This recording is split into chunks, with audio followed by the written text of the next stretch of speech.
Hello friends, welcome to our YouTube channel Rajneetik चौपाल।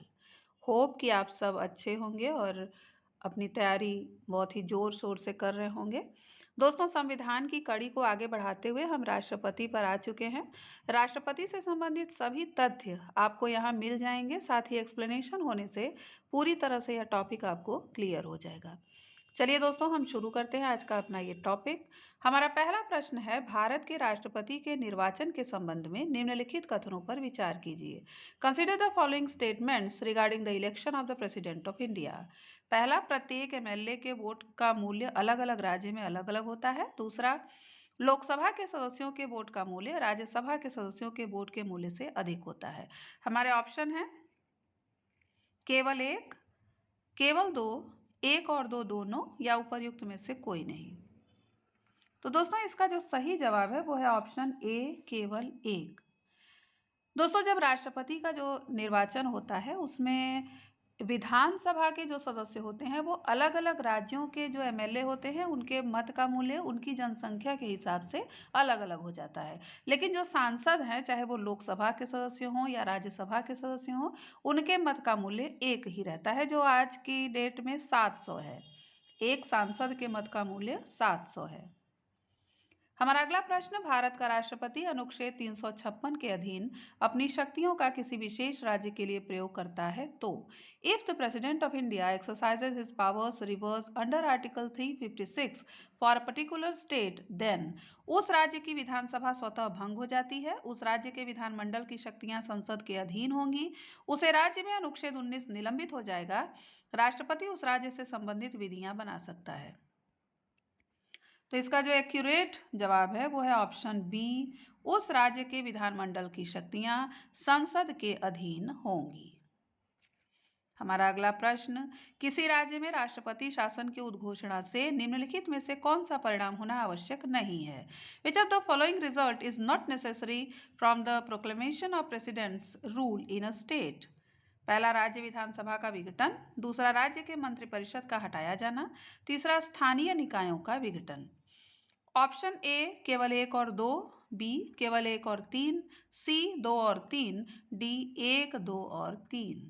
तो दोस्तों, इसका जो सही जवाब है वो है ऑप्शन बी, एक और तीन, राज्य विधानसभा का विघटन और स्थानीय निकायों का विघटन ये जरूरी नहीं है। हमारा अगला प्रश्न, निम्नलिखित कथनों पर विचार कीजिए। Consider the following statements. राष्ट्रपति भारत सरकार का कार्य अधिक सुविधापूर्वक किए जाने और मंत्रियों में उक्त कार्य के आवंटन के लिए नियम बनाएगा। दूसरा, भारत सरकार की समस्त कार्यपालक कार्यवाहियां प्रधानमंत्री के नाम से की हुई मानी जाएंगी। ऑप्शन ए केवल एक, बी केवल दो, सी एक और दो दोनों, और डी उपरोक्त में से कोई नहीं। तो इसका जो सही जवाब है वो है ऑप्शन ए, केवल एक। दोस्तों, राष्ट्रपति भारत सरकार का कार्य अधिक सुविधापूर्वक किए जाने और मंत्रियों में उक्त कार्य के आवंटन के लिए नियम बना सकता है, लेकिन जो भारत सरकार की समस्त कार्यपालक कार्यवाहियां हैं वो प्रधानमंत्री के नाम से नहीं बल्कि राष्ट्रपति के नाम से की हुई मानी जाती हैं। इसलिए ये जो दूसरा ऑप्शन है वो गलत है।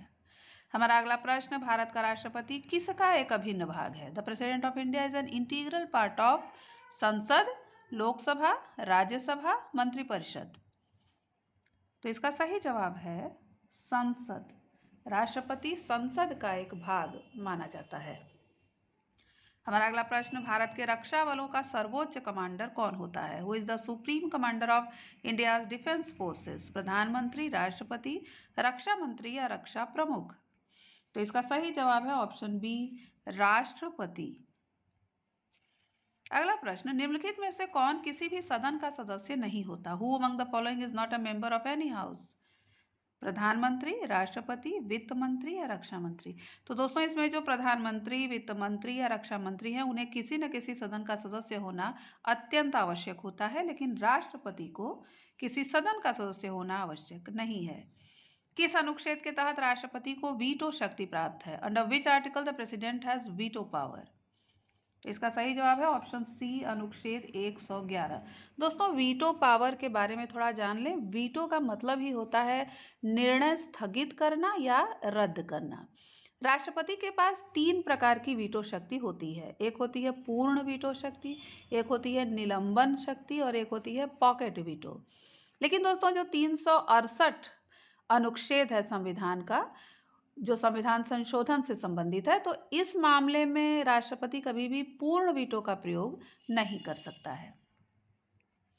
हमारा अगला प्रश्न, राष्ट्रपति की अध्यादेश जारी करने की शक्ति किस अनुच्छेद के अंतर्गत आती है? The power of the president to issue ordinance comes under which article? अनुच्छेद 121, अनुच्छेद 123, अनुच्छेद 32 या अनुच्छेद 122? तो इसका सही जवाब है अनुच्छेद 123। दोस्तों, अध्यादेश ऐसे कानून होते हैं जिन्हें केंद्रीय मंत्रिमंडल की सिफारिश पर राष्ट्रपति द्वारा जारी किया जाता है, और ये तभी जारी किया जा सकता है जब संसद सत्र में ना हो।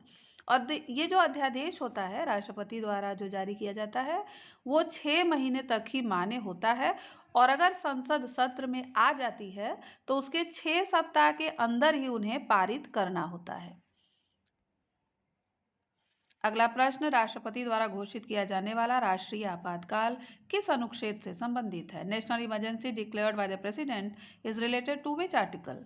अनुच्छेद 352, अनुच्छेद 356, अनुच्छेद 360 या इनमें से कोई नहीं?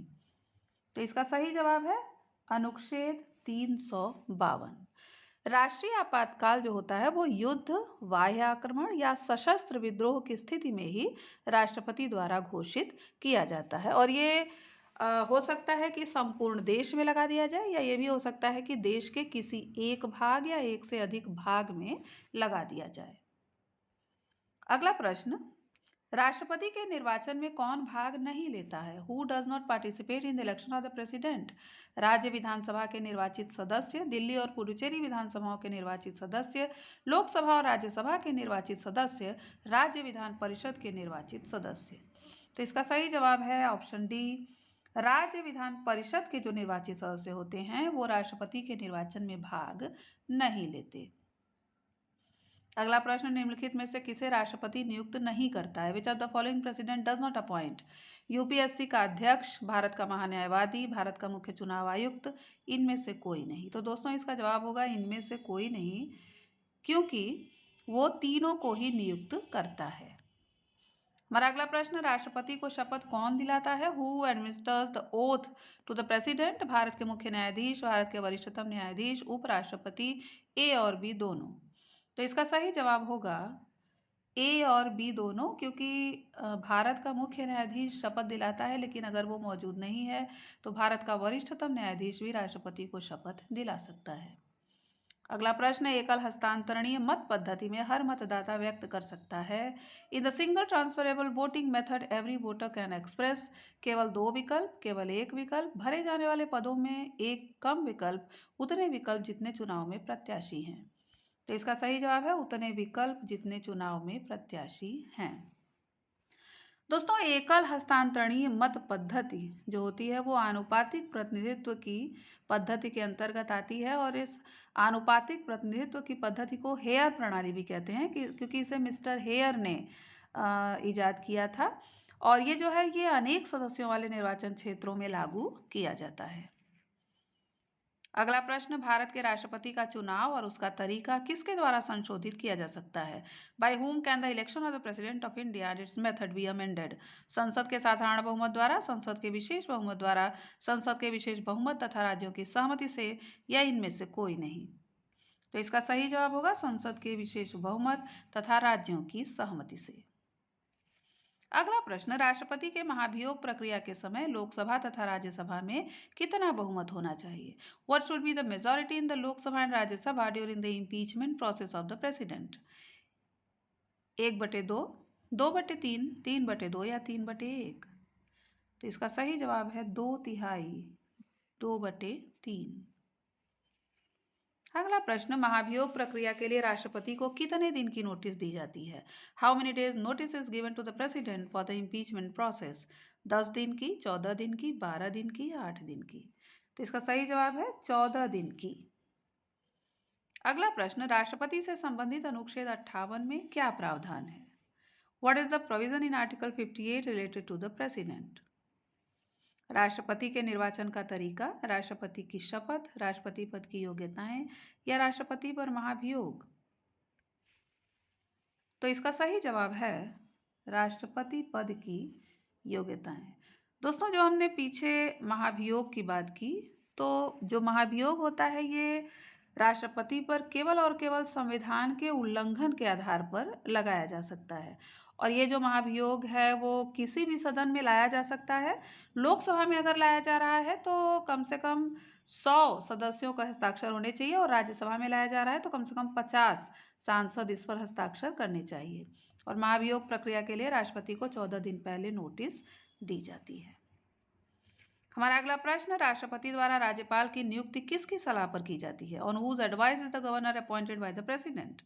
उपराष्ट्रपति, प्रधानमंत्री, लोकसभा अध्यक्ष या सर्वोच्च न्यायालय का मुख्य न्यायाधीश? तो इसका सही जवाब होगा ऑप्शन बी, प्रधानमंत्री। अगला प्रश्न, राष्ट्रपति अपना त्यागपत्र किसे सौंपता है? To whom does the president submit his resignation? उपराष्ट्रपति, प्रधानमंत्री, लोकसभा अध्यक्ष या मुख्य न्यायाधीश? तो इसका सही जवाब है उपराष्ट्रपति। अगला प्रश्न, भारत के राष्ट्रपति की तुलना निम्नलिखित में से किससे करना सर्वाधिक उचित होगा? Which of the following would be most appropriate to compare the president of India with? America के राष्ट्रपति से, फ्रांस के राष्ट्रपति से, श्रीलंका के राष्ट्रपति से या ब्रिटेन के राष्ट्रपति से? तो इसका सही जवाब है ब्रिटेन के राष्ट्रपति से। अगला प्रश्न, भारत के राष्ट्रपति के लिए आवश्यक योग्यता नहीं है। Is not a necessary qualification for the president of India. वह भारत का नागरिक हो, वह 35 वर्ष से अधिक की आयु का हो, उसमें लोकसभा के लिए निर्धारित योग्यता हो, वह संसद के किसी सदन का सदस्य हो। तो पहले ही हमने आपको बताया कि राष्ट्रपति के लिए किसी सदन का सदस्य होना आवश्यक नहीं है। अगला प्रश्न, राष्ट्रपति पद के उम्मीदवार की अधिकतम आयु कितनी होनी चाहिए? What should be the maximum age of the presidential candidate? 65 वर्ष, 70 वर्ष, 75 वर्ष या उपरोक्त में से कोई नहीं? तो दोस्तों, इसका जो सही जवाब है वो उपरोक्त में से कोई नहीं, क्योंकि राष्ट्रपति पद के उम्मीदवार की अधिकतम आयु निर्धारित नहीं की गई है। अगला प्रश्न, एक व्यक्ति राष्ट्रपति पद के लिए अधिकतम कितनी बार निर्वाचित हो सकता है? What is the maximum number of time a person can be elected to the post of president? 2 बार, 3 बार, 4 बार या कोई सीमा नहीं है? तो इसका सही जवाब है कोई सीमा नहीं है। अगला प्रश्न, राष्ट्रपति पद के निर्वाचन के लिए कौन सी पद्धति अपनाई जाती है? Which method is adopted for the election of the president? सूची पद्धति, संचयी मत पद्धति, सापेक्ष बहुमत पद्धति या समानुपातिक पद्धति एवं एकल संक्रमणीय मत पद्धति? तो इसका सही जवाब है ऑप्शन डी, समानुपातिक पद्धति एवं एकल संक्रमणीय मत पद्धति। अगला प्रश्न, राष्ट्रपति के चुनाव संबंधी विवाद का निपटारा कौन करता है? Who settles disputes related to presidential election? संसदीय समिति, लोकसभा अध्यक्ष, निर्वाचन आयोग या उच्चतम न्यायालय?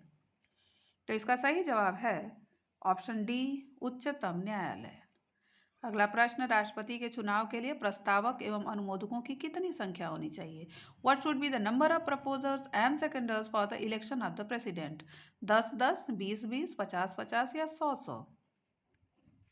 तो इसका सही जवाब है 50-50। राष्ट्रपति के चुनाव के लिए 50 प्रस्तावक और 50 अनुमोदकों की संख्या होनी चाहिए।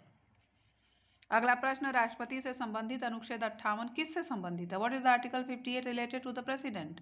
राष्ट्रपति के निर्वाचन की रीति, राष्ट्रपति की शपथ, राष्ट्रपति की योग्यताएं या महाभियोग? तो इसका सही जवाब है राष्ट्रपति की योग्यताएं। अगला प्रश्न, भारत के संविधान का कौन सा अनुच्छेद राष्ट्रपति की चुनाव प्रणाली से संबंधित है? Which article of the constitution of India deals with the election system of the president? अनुच्छेद 55, अनुच्छेद 54, अनुच्छेद 43 या अनुच्छेद 45? तो इसका सही जवाब है ऑप्शन ए, अनुच्छेद 55। अगला प्रश्न, निम्नलिखित में से कौन सा संघ की कार्यपालिका का हिस्सा नहीं है? Which of the following is not a part of executive of the union? सर्वोच्च न्यायालय, राष्ट्रपति, प्रधानमंत्री, मंत्रिपरिषद? तो इसका सही जवाब है ऑप्शन ए, सर्वोच्च न्यायालय। दोस्तों, हमारा प्रेसिडेंट का वीडियो यहीं ख़त्म होता है। अगर आपको कहीं कोई कंफ्यूज़न हो या आपको और किस तरह के प्रश्न चाहिए, ऐसे सुझाव आप हमें कमेंट बॉक्स में दे सकते हैं। हमारी वीडियो देखने के लिए धन्यवाद। अगर आपने लाइक या सब्सक्राइब नहीं किया है तो इसे कर दें और इसे शेयर ज़रूर करें। धन्यवाद।